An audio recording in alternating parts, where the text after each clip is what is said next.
Assalamualaikum warahmatullahi wabarakatuh. Perkenalkan, nama saya Nada Aulia dengan NIM 21020025 di mata kuliah umum Administrasi dan Supervisi Pendidikan. Di sini kita akan bahas tentang peserta didik, yaitu administrasi peserta didik. Apa itu administrasi peserta didik? Yaitu proses pengelolaan, proses mendesain, proses mengolah secara serius terkait berbagai sumber daya yang ada di setiap lembaga yang dikenal dengan 7M plus 1I untuk mencapai tujuan secara serius, efektif, dan efisien. Jadi yang menjadi pusat perhatian bukan mesinnya, tapi man-nya. Kalau untuk pendidikan, peserta didik adalah untuk dikelola sedemikian rupa, mulai dari proses hadir atau adanya sebagai siswa atau mahasiswa baru, sampai nanti di lahang terakhir, Anda lulus dari sekolah atau perguruan tinggi. Dalam Undang-Undang Nomor 20 Tahun 2003, peserta didik adalah anggota masyarakat yang berusaha mengembangkan diri dan potensi dirinya melalui proses pembelajaran yang ada, yang tersedia di tanah air manapun, tempatnya pada jalur jenjang dan jenis pendidikan tertentu, sesuai dengan jalur dan jenis jenjang pendidikannya. Jadi arti dari manajemen administrasi peserta didik yaitu satu proses pengaturan terhadap peserta didik tidak hanya dalam bentuk kegiatan pencatatan peserta didik, melainkan meliputi keseluruhan aspek yang lebih luas, mengelola secara serius mulai dari penerimaan, prosesnya di tengah sampai Anda lulus jadi peserta didik atau di sekolah atau di perguruan tinggi. Jadi peserta didik itu apa? Peserta didik adalah seseorang dalam bahasa lainnya yang terdaftar dalam jalur, jenjang, dan jenis lembaga pendidikan tertentu yang selalu ingin mengembangkan potensi dirinya baik pada aspek akademik maupun non-akademik melalui pembelajaran yang diselenggarakan oleh sebuah sekolah atau perguruan tinggi. Dari dua fokus kegiatan administrasi peserta didik, sekarang kita lihat dulu. Yang pertama yaitu dalam proses perencanaan terhadap peserta didik. Apa saja kegiatannya? Jadi ada beberapa banyaknya kegiatan yang dilakukan oleh pihak sekolah, satuan pendidikan termasuk di perguruan tinggi. Ada beberapa langkah dalam proses penerimaan terkait dengan perencanaan peserta didik. Yang pertama kegiatannya itu menganalisis kebutuhan.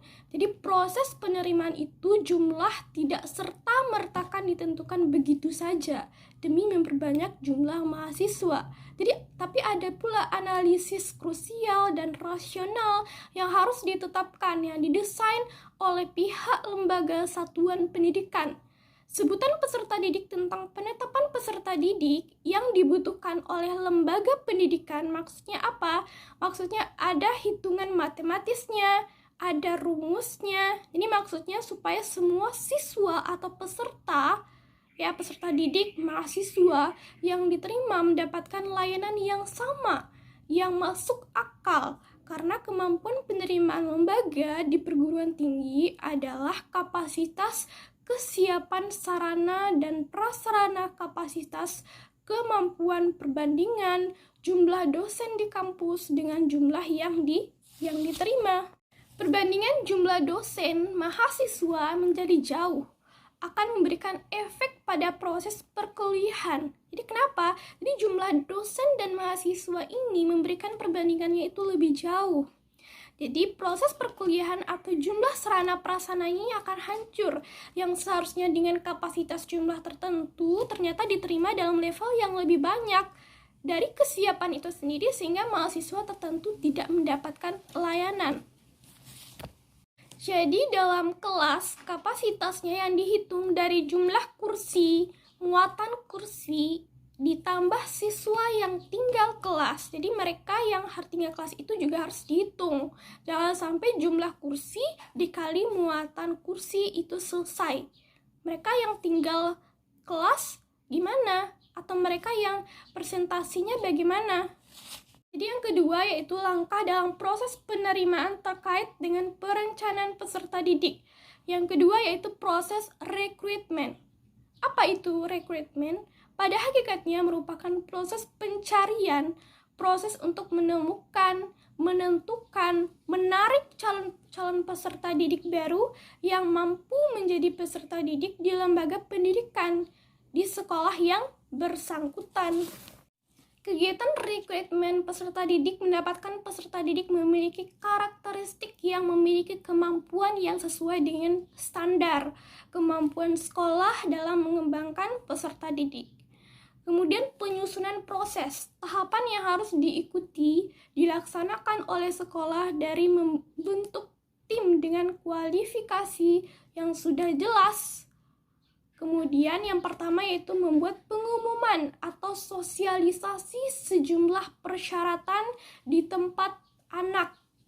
Lalu yang kedua yaitu proses penerimaan berkas secara administratif dari anak atau orang tua. Yang ketiga yaitu verifikasi berkas wallet melakukan rapat tim. Lalu yang ketiga, langkah perencanaan peserta didik kita adalah seleksi peserta didik, merupakan kegiatan pemilihan calon. Jadi seleksi peserta didik. Apa itu seleksi peserta didik? Itu merupakan kegiatan pemilihan calon peserta didik untuk menentukan diterima atau tidaknya calon peserta didik menjadi peserta didik di lembaga pendidikan yang berdasarkan ketentuan yang berlaku. Lalu yang keempat adalah orientasi. Hal-hal yang dilakukan peserta didik, orientasi peserta didik itu merupakan kegiatan memperkenalkan situasi dan kondisi lembaga pendidikan, tempat peserta didik menempuh pendidikan. Jadi hal-hal yang dilakukan dalam memperkenalkan peserta didik, memperkenalkan fasilitas sekolah, memperkenalkan aktivitas akademiknya, non-akademiknya. Tujuan diadakan orientasi bagi peserta didik itu yang pertama adalah agar mengerti, memahami, mentaati segala peraturan yang berlaku. Lalu tujuannya dapat berpartisipasi aktif dalam kegiatan-kegiatan yang diselenggarakan sekolah. Lalu agar siap menghadapi lingkungannya yang baru, baik secara fisik, mental, dan emosional sehingga ia merasa betah dalam mengikuti proses pembelajaran di sekolah, serta dapat menyesuaikan dengan kebutuhan sekolah. Lalu selanjutnya, apa saja sih peran guru dalam administrasi peserta didik? Peran guru dalam administrasi peserta didik yang pertama adalah guru dapat dilipatkan dan ditunjuk menjadi panitia penerimaan. Yang kedua adalah masa orientasi guru membuat agar peserta didik cepat beradaptasi. Kemudian mencatat kehadiran mereka aktivitas siswa atau mahasiswa. Lalu selanjutnya apa perannya? Menyusun grafik prestasi belajar peserta didik. Lalu kita akan bahas tentang rangkaian kegiatan administrasi. Apa sih rangkaian kegiatan dari administrasi? Yang pertama yaitu perencanaan atau penerimaan peserta didik baru. Yang kedua yaitu orientasi peserta didik baru. Dan yang ketiga adalah bimbingan konseling. Langkah-langkah dalam penerima peserta didik baru yang pertama, menentukan banyak peserta didik, menentukan syarat-syarat penerimaan, menyiapkan pengumuman, dan melaksanakan penyeleksian, mengadakan pengumuman penerimaan, mengumumkan calon peserta didik, melaporkan hasil pekerjaan. Baiklah, kesimpulan dari pembahasan kita hari ini adalah administrasi peserta didik adalah proses pengurusan serta layanan dalam hal-hal yang berkaitan dengan murid di suatu sekolah. Mulai dari perencanaan penerimaan murid baru, pembinaan selama murid baru berada di sekolah, sampai dengan murid menamatkan pendidikannya. Lalu apa tujuan khusus administrasi kesiswaan? Yaitu sebagai peningkatan pengetahuan kemampuan dalam psikomotor peserta didik, menyalurkan dan mengembangkan kemampuan umum, kecerdasan, dan menyalurkan aspirasi, harapan, dan memenuhi kebutuhan peserta didik. Kegiatan yang dilaksanakan dalam rangka administrasi peserta didik dibagi menjadi 3 tahapan. Yang pertama yaitu kegiatan administrasi awal tahun pelajaran. Yang kedua yaitu administrasi selama tahun pelajaran. Yang ketiga yaitu administrasi akhir tahun pelajaran. Baiklah, hanya itu pembahasan yang dapat saya sampaikan pada hari ini. Semoga dapat dipahami. Lihatlah orang di bawahmu agar kamu bersyukur, dan lihatlah orang di atasmu agar kamu termotivasi.